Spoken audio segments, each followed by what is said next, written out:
প্রিয় মায়া, আজ যখন এই চিঠিটা লিখছি তখনও বিশ্বাস হচ্ছে না যে তুমি আমার পাশে।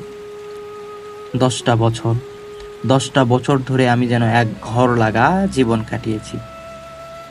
স্মৃতির ধূসর চাদরে ঢাকা পড়েছিল আমার অতীত, আমার পরিচয়।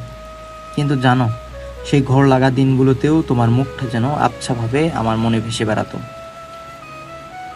একটা নাম, একটা অনুভূতি, যা আমি কিছুতেই ভুলতে পারছিলাম না। যখন স্মৃতি ফিরে এলো, তখন প্রথম যে দৃশ্যটা আমার চোখে ভাসলো তা হলো এই বটগাছটা, আর তার নিচেই তোমার জন্য আমার অপেক্ষা। আমি জানতাম না তুমি কোথায়, কেমন আছো।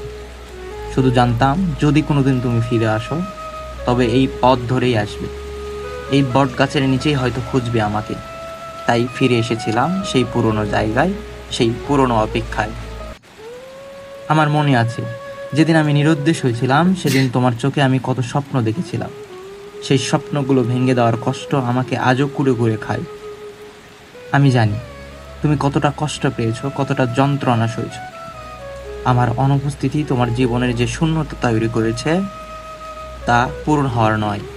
কিন্তু আজ যখন তোমার হাতটা ধরেছি, মনে হচ্ছে সব কষ্ট, সব যন্ত্রণা যেন এক মুহূর্তে শেষ হয়ে গেছে। আমাদের এই অপেক্ষা হয়তো দীর্ঘ ছিল, হয়তো নির্মম ছিল, কিন্তু এই অপেক্ষায় আজ আমাদের আবার এক করেছে। জীবনের এই দ্বিতীয় সুযোগটা আমি আর হারাতে চাই না। বাকিটা জীবন তোমার পাশে থেকে তোমার সব কষ্ট ভুলিয়ে দিয়ে নতুন করে স্বপ্ন দেখতে চাই।